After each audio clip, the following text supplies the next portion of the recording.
Hey guys, Silk here, and I have just been playing War of Nova for about 17 hours straight, bar a couple of naps during the day. I think I was up at 4:30 this morning, waiting to launch into the game. Probably we started around 6 o'clock, bit of a delay by an hour, which is pretty good by standards of new game launches. And I'm just going to get into a few tutorials over the next day or two for players entirely new to this type of game. I've been doing it for 9 years. Over various formats, but I just want to share some of the knowledge that I have around that and kind of just cover off the key basics to get people going. So starting off, we can see obviously you've all worked out this is a tile sort of strategy, if you like, a geostrategic war game, and we'll see why we call it that fairly shortly. Geostrategic because you're dealing with scarce resources. So our basic unit of resource that we've got is our tiles here. Why are these good? Firstly, they give us these resources across the top here, which allows us to build up strikecraft and allows us to build our buildings up and improve them more. What they also give us is something called influence, which is governed by the number on the tile. That goes up and is counted entirely up in this top left hand corner here. And what that does is feeds into the rate at which this character here, your main character, levels up. And as that levels up, we get more points to spend in this thing called the operations tech tree. I won't go into that in too much detail until a future tutorial, but suffice to say, grabbing tiles is highly important. What it also does is it gives you experience points to level up your ships. We can see how much each tile gives us when we go and look at the battle reports. The rewards in experience for the ship are down here at the bottom in the purple. So to go to our ships, we've got a number here. I started out with a basic 3. I've only picked these 2 purple ones up by sheer dint of luck in the same commissary chest pool. We'll have a quick look at that a little bit later as well. Basically, when we want to go out to take a tile, we need to take our ship, we need to load it up with some officers and some strikecraft, and away we go. But the big question first is, why on earth are we doing this? Well, the answer is this. If we go down here, we get a world map that comes up. Essentially, each of these 8 factions is vying to take this central control point here, which is called Nova, and as you can see, that has an extremely large number of armies with an extremely high level of defenders. So we join up into a guild within our faction, and with our faction mates we go on the warpath and we basically go flying across trying to take all these other control points more than anyone else. We make alliances with some of these people, we'll go to war definitely with some of these people, and ideally we want to be the ones that end up right here controlling this by the end of the season.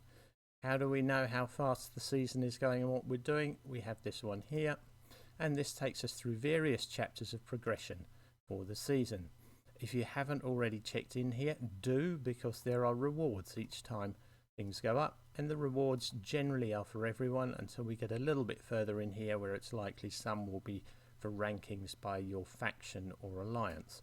But definitely pick these up. From these ones here, I grabbed myself about 300 I think gold coins, which is the currency of the game here, and with that I was then able to purchase some additional fuel for one of my ships. So if you're wondering how to get extra fuel for your ships, you'll find it in here, and currency at the moment seems to be reasonably steadily available, so that's well within everyone else's reach.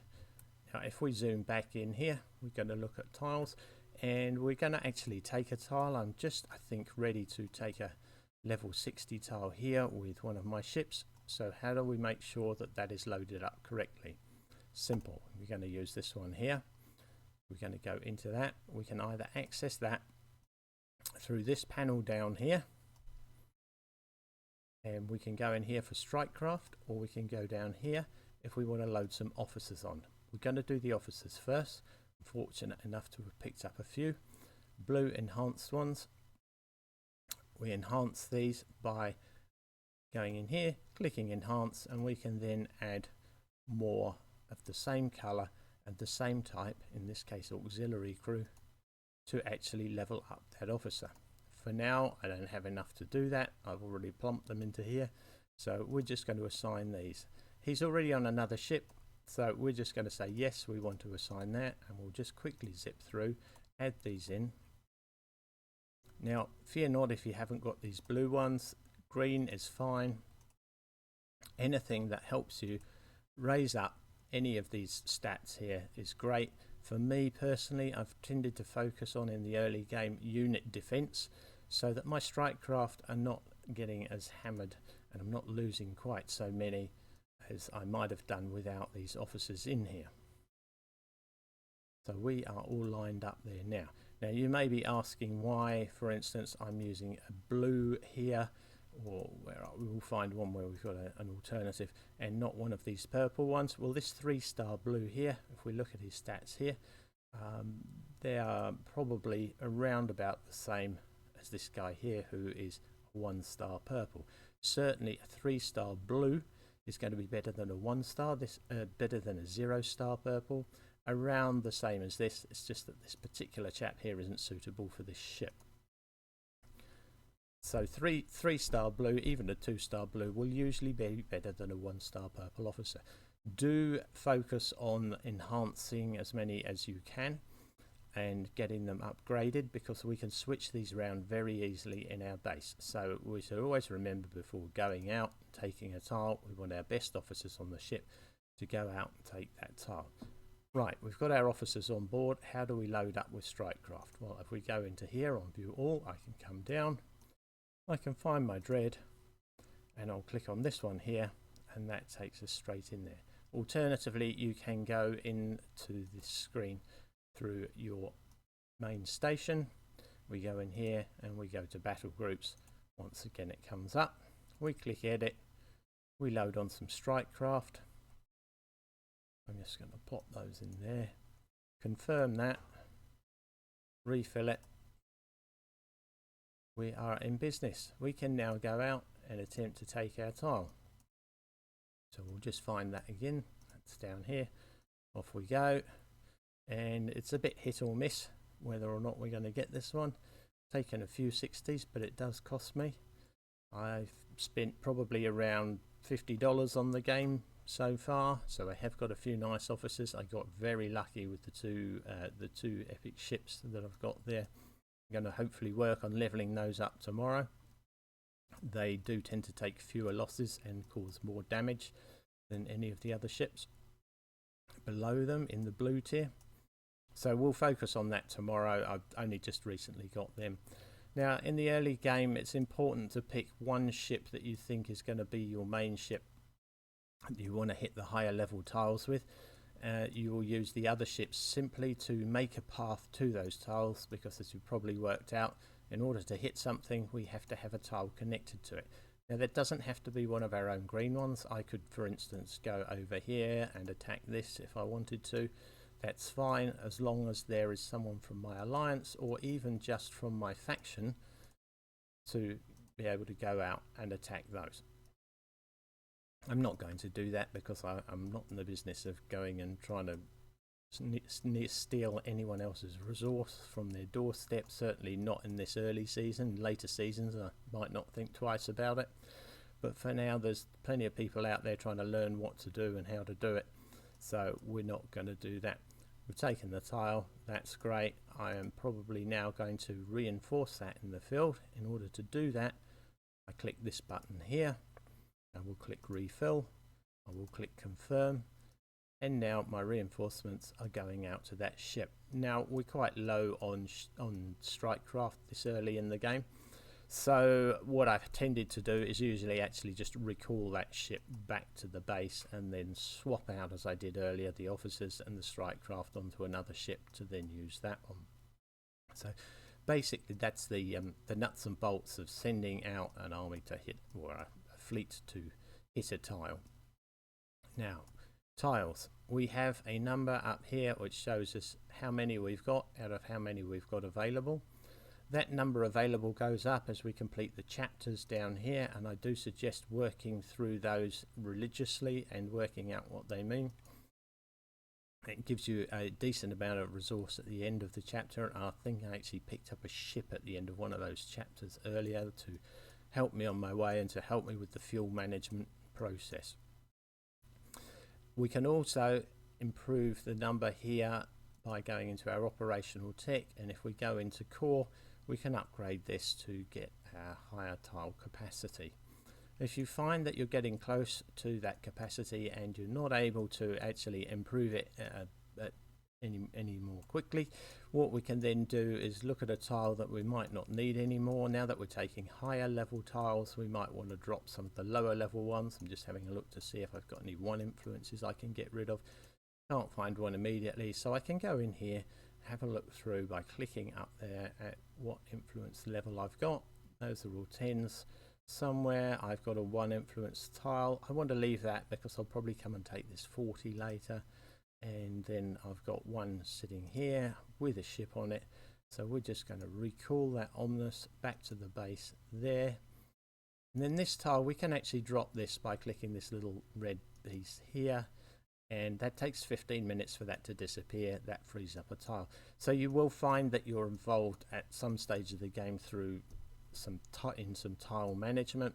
The way to do that is to drop the lower level ones as you go, unless they're connecting you to something else that you need to hit. That's it for today. That's the basics, very much the basics of sending out ships, which tiles you can and can't hit, how you get to them, why fuel is important, and you need to learn how to manage your ships. And tomorrow we'll probably have a quick look at what are good ships to pick early game.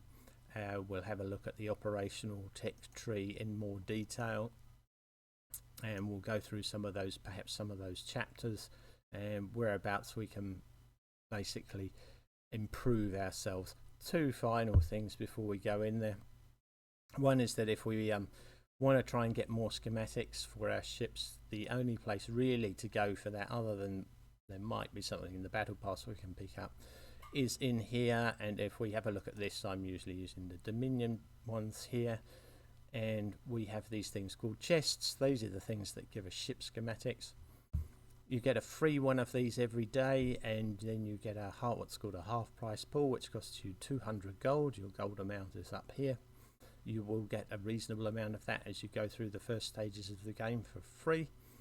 And we can also go in here. I don't have enough gold to get one of these, but when the chance is up, we'll go in here, we pull a chest, and we'll get 3 items from there.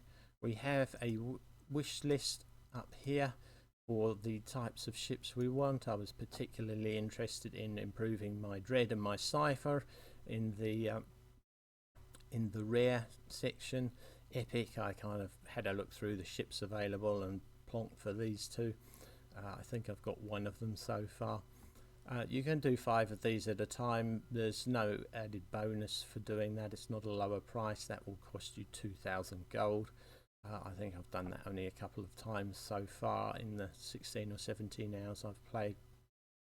So that's one of the things we can look at. The other one that a lot of people miss is this thing here called challenges, where we go in here, and I think I've tried this one once and failed, so I didn't quite get the rewards I was hoping for. That's gone from 7,500 down to 5,000. I'm not quite sure that I'm ready to take this, but we will have a quick look and see if we're there. Evenly matched, I'm probably not going to bother with that for now. The thing to note about these trials is when you go into them is make sure you've got your officers on your ship, all your strike craft lined up.